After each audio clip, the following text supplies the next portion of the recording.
pertama gini, kenapa parenting itu kan berkaitan dengan kalau visi sekolah Teteh nih adalah membangun generasi Islam yang berakhlakul karimah sesuai dengan fitrah dan usia perkembangan. Fokusnya terhadap dari generasi Islam yang akan datang. Kenapa ada di parenting? Karena pada dasarnya ahli parenting itu kan ibu dan ayah.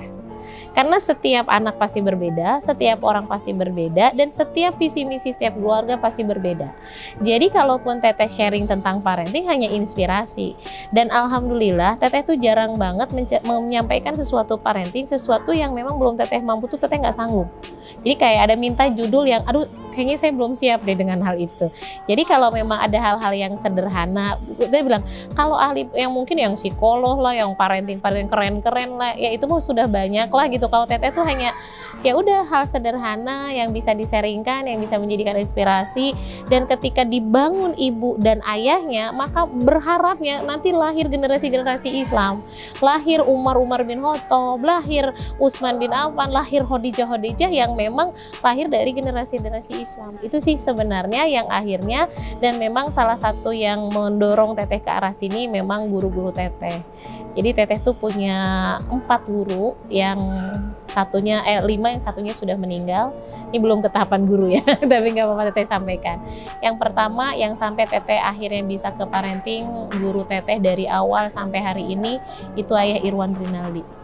Beliau adalah inspirasi Teteh, ayah, teman, sahabat yang mungkin buat dia biasa saja, tapi buat Teteh kehadiran beliau tuh luar biasa.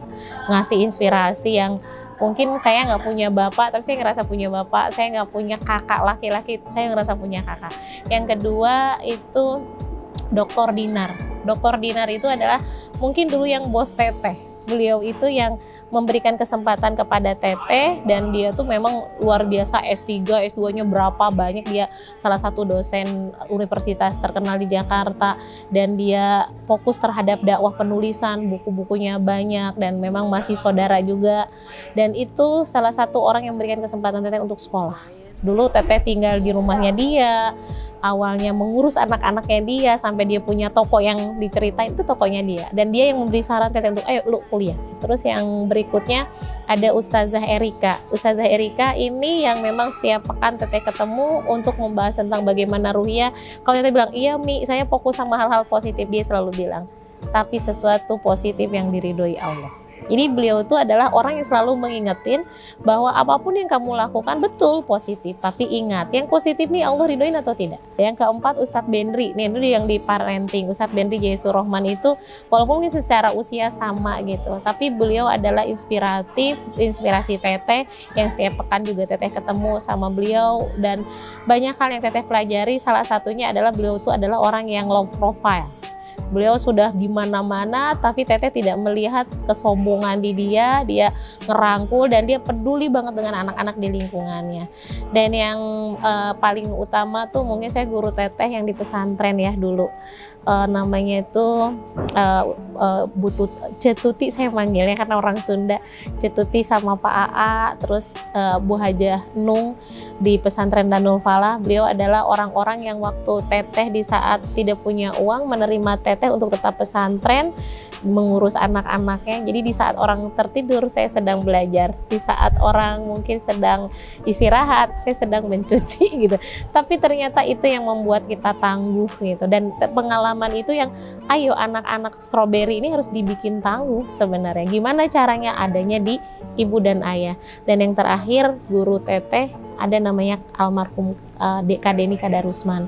Beliau yang melatih Teteh public speaking, MC, beliau yang memberikan kesempatan bagi Teteh. Selain dari memang pastinya suami tercinta dan ibu serta keluarga.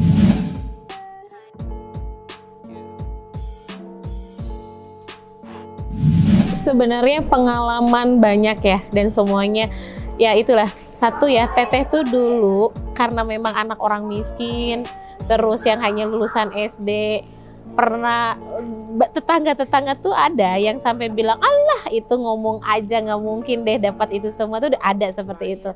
Tapi waktu itu Teteh bilang, saya bilang, Ibu makasih dengan hinaan, dengan cercaan. Suatu hari nanti saya akan datang ketemu dengan beliau dengan membawa baju warna pink, tas warna pink, sepatu warna pink, dan semua warna pink. Saya bilang gitu. Karena saat itu saya ingin menyaksikan bahwa hinaan dan cercaan itu menjadi motivasi terbaik saya. Dan itu dilakukan, saya pergi menemui beliau dan alhamdulillah mungkin tipe orang Teteh karena tipe orang semakin ditekan semakin melambung.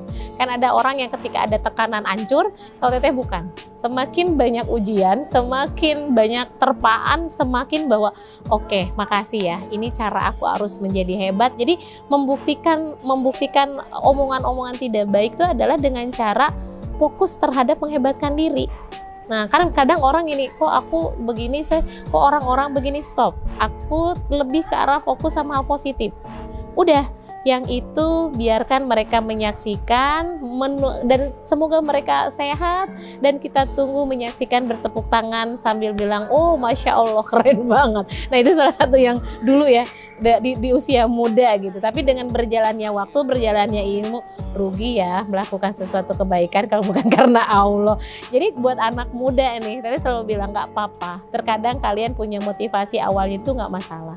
Tapi dengan perlahan tetap belajar ilmu agama nanti akan meluruskan niat. Nah kalau sekarang sudah mulai ngapain ya melakukan kebaikan karena orang. Itu sih mungkin pengalaman yang paling berharga adalah ketika memang sangat disepelekan banyak orang.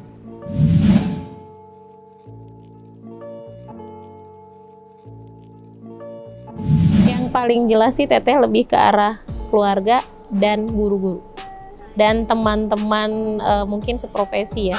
Alhamdulillah keluarga nih paling utama. Jadi keluarga Teteh itu sebenarnya yang pertama datang ke Jakarta dan sekarang semua keluarga Teteh tarik ke Jakarta. Jadi yang memegang sekolah SD Teteh, adik Teteh, yang memegang TK Teteh juga adik dan kakak. Alhamdulillah Teteh menyekolahkan adik-adik Teteh dan termasuk kakak Teteh. Sekarang kakak Teteh juga sudah S1 PAUD, makanya beliau yang ngajar di TK.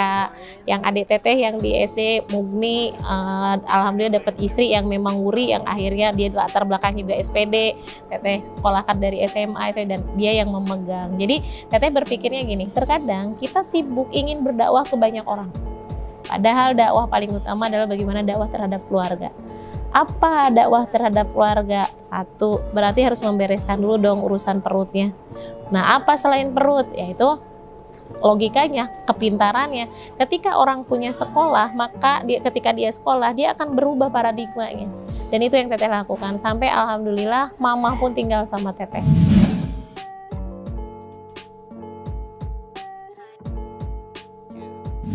Pastinya suami selalu cuma bilang gini, kamu boleh pergi kemanapun selama kalau aku pulang kamu ada, kalau aku pergi kamu ada. Itu satu. Kalau diundang keluar kota, Teteh hanya diberi kesempatan sebulan sekali. Kalau keluar negeri setahun sekali. Jadi kalau ada undangan yang bulan ini saya harus sudah keluar kota, ada lagi keluar kota. Sebenarnya siang ini saya mau ke Kediri. Gitu. Jadi hal itu saya udah sepakat sama suami. Saya pernah tanya boleh nggak kalau saya izin, kalau lupa nggak izin. Suami bilang nggak boleh, harus izin. Setidaknya memberitahu. Jadi pagi-pagi itu kasih tahu hari ini saya mau kesini. Dan alhamdulillah suami cuma bilang oke. Gitu. Jadi insya Allah mudah-mudahan selama kesibukan yang dilakukan karena sudah dapat ridho suami, insya Allah menjadi pahala kebaikan. Gitu. Kalau kita bersyukur sedikit saja, maka Allah akan tambahkan nikmat. Dan kalau kita kufur, maka Allah akan berikan ajab yang pedih. Jadi sebenarnya